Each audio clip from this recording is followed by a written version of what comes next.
do want to mention the immunity provision. There are 3 carrots and 3 sticks for us. One of the sticks is if we fail to report, we can have one of 3 things happen. We can be sued for malpractice for any harm that comes to a child after the point at which we failed to report. That's based on a case called Landeros versus Flood, Supreme Court case of California in the late 70s, where a physician saw a child in an emergency room and failed to report it, and the child was later killed by the caretaker. And the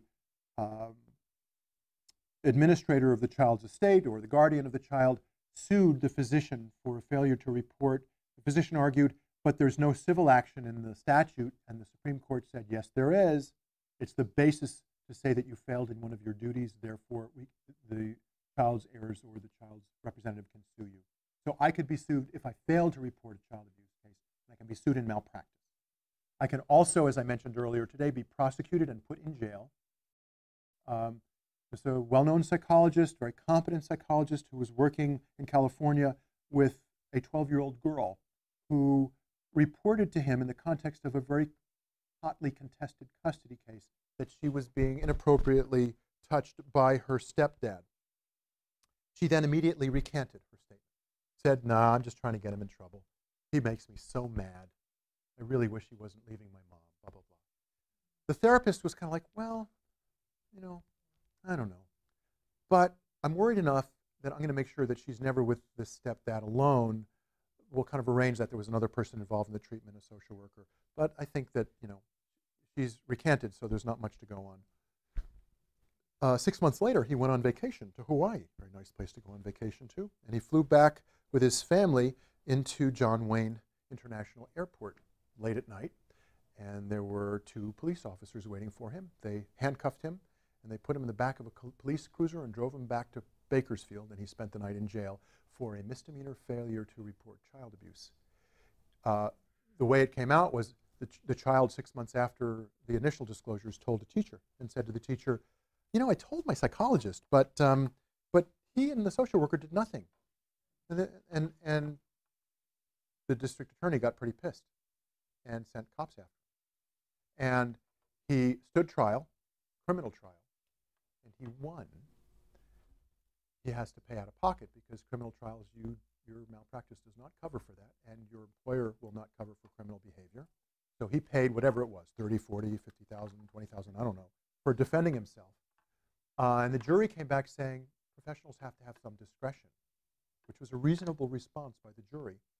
The Attorney General was not so reasonable. The Attorney General said, I'm really pissed, this was really egregious, and then he reported him to the Board of Psychology, which is the third thing that can happen. The Board of Psychology can discipline your license, and in this case, this professional got his license disciplined, had to pay for defense, had to be on probation, and so on. Those are the 3 things that can happen, and he had 2 of 3 happen. He wasn't sued in malpractice. He was criminally sanctioned or criminally charged and tried, and then he was charged separately. And there are a few cases like this. He did not make the report, therefore it was a failure to make a child abuse report with reasonable suspicion. And I think his conduct following the disclosure by this young girl suggested that he had some reasonable suspicion. But even if he'd just gotten the statement, that's enough to trigger it. Because it's not our job to figure out whether it's true. It's our job to report reasonable suspicion. I've had kids who lie a lot and who I think made false accusations. Don't try to make those distinctions. Okay? You call CPS, and then CPS says, this is the 4th call we've got it by this kid, and they're lying. The problem is that it could be the 5th call, and they could be telling the truth. You know, it's a cry wolf situation. So in that case, it was too bad for the professional, but I think it's one of those Aesop's fables for us. And then there are the carrots, and the carrots are the putative confidentiality. That's not really going to help us very much sometimes. And then there are 2 things that are very uncommon. There is immunity to liability. That means that we are not liable if somebody sues us. There is an incredibly good chance that the case is going to get thrown out of court. Let me give you one example. There are many, and the courts have been very protective of us in this regard. Now, the McMartin case for sure, but I want to use the Strex versus Young case, which was later. Actually, no, let me do McMartin, because it actually has great language. The McMartin case that I talked about earlier, where the individual professional did all of the assessments, right? She made regular reports when disclosures were made to her. And the owners of the preschool center lost their jobs, they lost their reputation, and they turned around and they sued. And at first the trial court just threw it out, said, nope, they're covered by immunity. And they appealed, of course.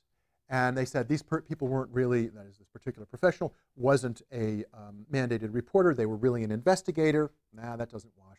Then they quoted language from a previous case that was rather startling. It said, even if a mandated reporter submits a false report with the intent to vex, annoy, or harass, the intent to vex, annoy, or harass an innocent party, civil or criminal liability cannot be imposed.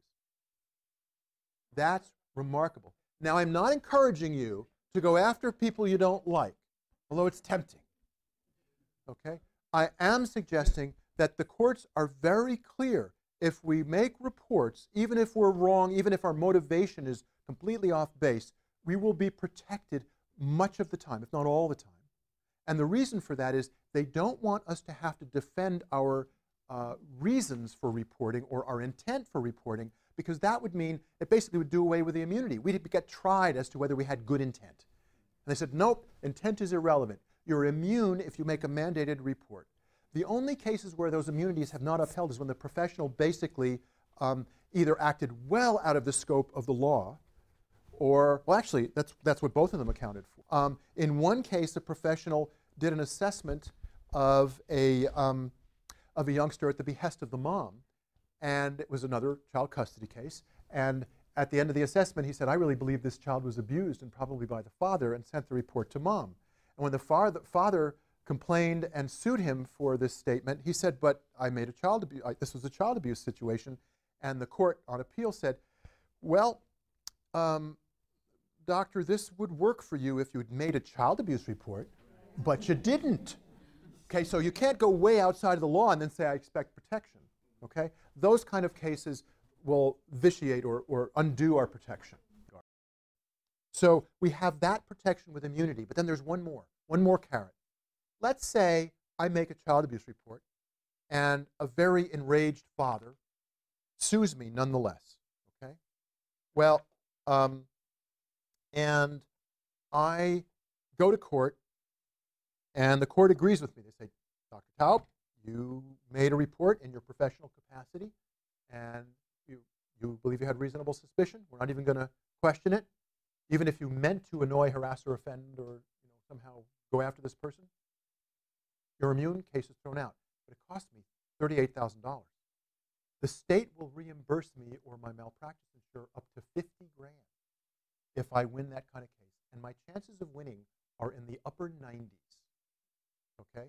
So when does the state of California give you money? Doesn't. Okay? And so they're very serious about these kinds of cases. They want to see professionals protected for making reports. And if you look at the way the law is directed, they want to discourage us from failing to make reports, which is why when both of you were talking about, I would take a conservative stance, I'd rather report a lot more. Absolutely, given these conditions. But the other piece, too, is it helps you consult, it keeps your thinking clear, it also makes sure that you're not hedging and edging towards not reporting because of the potential damage to the professional relationship. Okay? And I think we have no doubt that reports at times do, in fact, result in damage to professionals. I have no doubt that it makes a difference. But I also think that trust and informed consent goes a long way. And one of a student who I worked with a few years ago did a lovely qualitative study on people who had been clients who had their therapists report child abuse when the clients were the alleged perpetrators.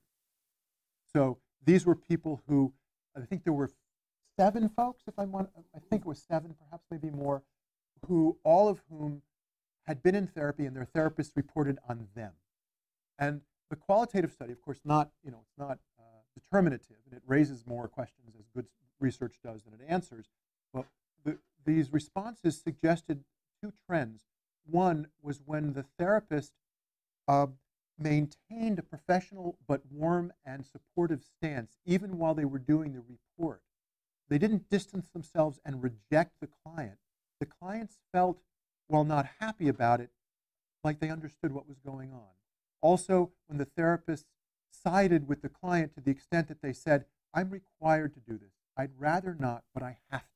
So it wasn't, interestingly enough, it wasn't as if the therapist was saying, well, I choose to do this and this is my responsibility. It was more, I would prefer not to disrupt our relationship, but I have to, and I'm going to stick with you. I'm not telling you you're a terrible person, but I have to make this report. The therapists who became rigid, who distanced themselves from their clients, who kind of made it a personal sense of honor that they had to make the report of the clients felt very alienated from. And a number of them continued therapy, but a number discontinued. Even the ones, I think even one or two who felt okay about the process, they said, one of them had a very poignant statement where she said, I felt like I called 911 to get an ambulance and they sent the police instead. Okay? So clearly these reports can influence what people do, but we have to make them, and we also can do so and minimize, although not eliminate, the negative consequences